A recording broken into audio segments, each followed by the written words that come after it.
Here is a question, easy question for me to answer. I'll do my best for you guys. If I or someone else is feeling totally alienated by or lost in society, what options do we have to achieve some level of inner peace, acceptance of our reality, love and respect? Well, let me tell you something. If you're feeling alienated or lost in culture, like you don't have a place in society, that isn't necessarily the worst place to be. That isn't necessarily a bad thing. But we would have to fundamentally alter your worldview.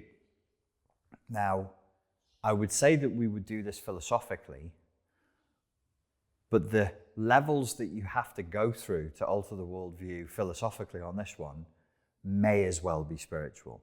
So you would need to know and have a sense of what your purpose in this reality is.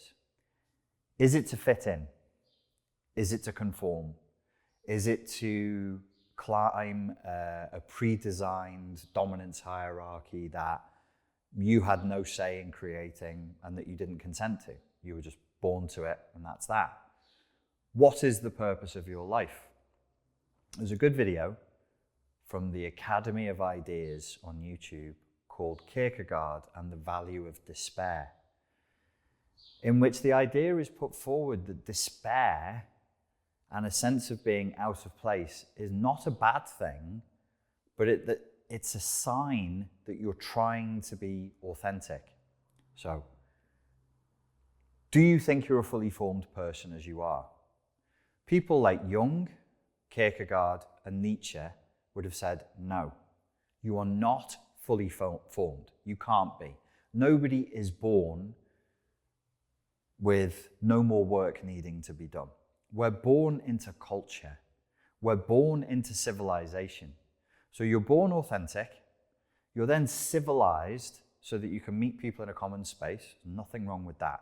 You then become cultured. You learn a language. You learn the coordinates. But that didn't come from you. It's not yours. So when you look at Jung and the idea of shadow integration, there's an idea behind that idea, which is much more Nietzschean and Kierkegaardian, and I think Wittgensteinian as well, which is that you need to find purpose in your life. You need to find meaning in your life. If you're going to become a fully individuated person, that's a Jungian term, individuation. So you're born, you attach, you're part of your family.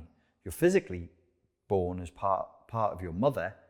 You're part of the family. You're part of the body of your culture, and you're enmeshed. The average person, as Kierkegaard would have it, I think he called it the mass man, the mass man, the mass human. The person of the masses is still enmeshed. So we're blending philosophical and psychological terms here. The average person is enmeshed. Their shadow is not integrated. Their unconscious remains unconscious and is not made conscious. They're not authentic. They are only that which they have been trained to be. So you have Kierkegaard's mass man, and then you have Nietzsche's slave morality. The slave morality would be like another way of saying it that makes it perhaps a bit more modern, sheep philosophy. Go along to get along. Do as you're told. Submit. If it's what's best for the herd, then just do it. Don't rebel. Don't aspire for too much. Nietzsche's slave morality goes further than that, because what it implies is that it's a post hoc creation of a whole philosophy for a person who is fundamentally under somebody else's jackboot, hence the term slave, who then wants to reinvent themselves and reinvent their life story as though they're the hero, the martyr who becomes the born-again hero of being crushed under somebody else's jackboot. So it's kind of like a coward's philosophy. And I don't think it's too much to say that the mass man, Kierkegaard's mass man, the average person, is forced to engage in slave morality, sheep philosophy, as Nietzsche would have it, to some degree. Because how else can you justify who you are? How else can you justify your decisions and where you're up to in life? As I said, this is such a philosophical upheaval, spring clean, that's at such a deep level, it becomes essentially spiritual. These are not questions I can answer for you. You each have to choose to take up the challenge of answering these questions for yourselves. And you might say, no, I want to be a mass man, a mass woman. I have no problem, or I don't recognize slave morality. I really do believe that my reward will be in the next life, or if one day I get famous, or if one day I win the lottery, then everything will be okay. Because according to another place where Kierkegaard and Nietzsche meet, Nietzsche hated hope. He hated hope. Nietzsche said, hope really is the worst of all things because it prolongs the suffering of man. If you hope, it's wishful thinking for a redemptive future that never arrives. And this was based on his criticism of early Christianity and the morality that sort of grew around early Christianity that he saw as a deviation from true Christianity. So we have Yeshua, the Christ, who is this rebel and a rabble-rouser who is an upstart against Roman rule. That's one narrative, and then you have this other narrative of the meek shall inherit the earth. And many people, not just Nietzsche, have said that doesn't quite gel. That seems to be two different philosophies in one place. Regardless. Where that meets with Kierkegaard is Kierkegaard doesn't see despair as being bad. So Nietzsche sees hope as a bad thing, and Kierkegaard doesn't see despair as a bad thing. You go, why? Because if you despair, it means you're seeing life as it truly is. You're not switching off your perception and just conforming to whatever is going on around you. Only despair can create real lasting change. In human history, the only people who ever created change were not the hopeful. The hopeful do nothing. Hope doesn't motivate you into action. It motivates you to sit and wait. Well, it demotivates you to sit and wait because you're hopeful. We just sit here, just keep going, everything's going to be okay. No. Walrus Daddy, Nietzsche, would say, no, it's not going to be okay. That's a silly thing for you to think. Kierkegaard would agree.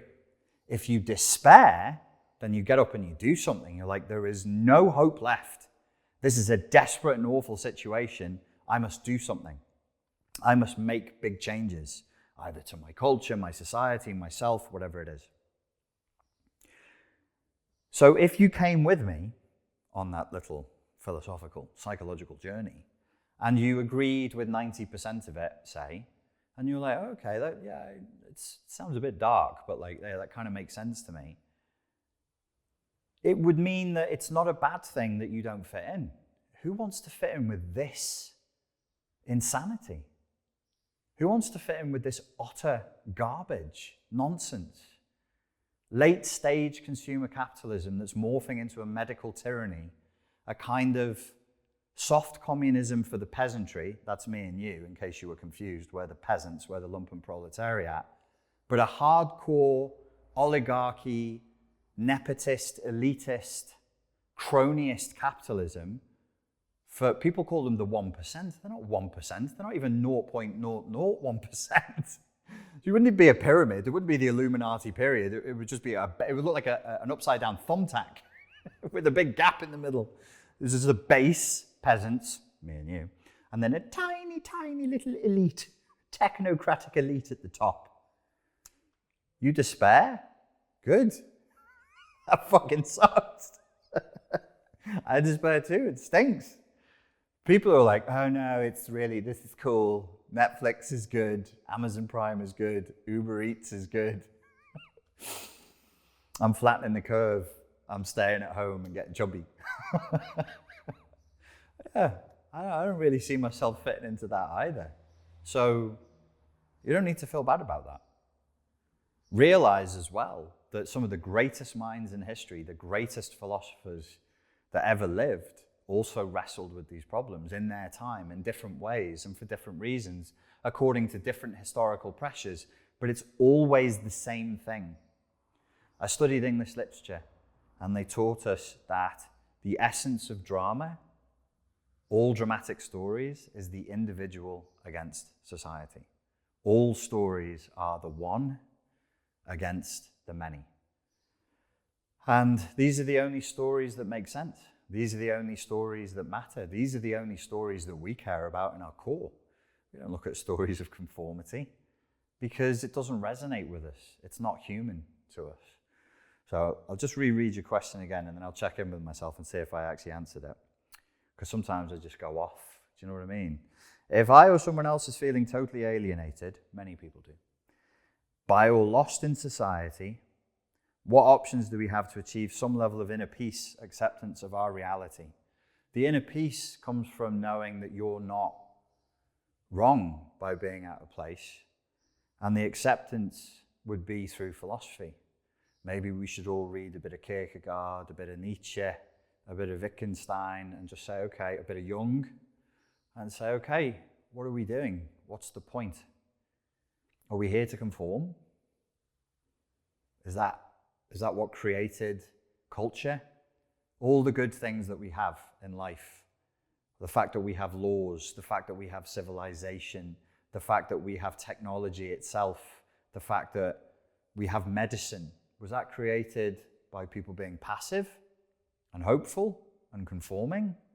Or was it created by rebellious minds that challenged the narrative, and through that drama, through that friction, through that tension, through these stories that we love so much, drove things forward? Is obedience a virtue? Is conformity a good thing? Maybe. I'm not convinced, but some people seem to be. So these are questions that people have wrestled with before. Sometimes they came up with answers. Sometimes, and philosophy is best for this, it gives us a new way of looking at things. Maybe you should feel out of place. Maybe it's a sign of intelligence or a sign of awareness that you feel a sense of despair and like you're alienated from the culture that you're living in.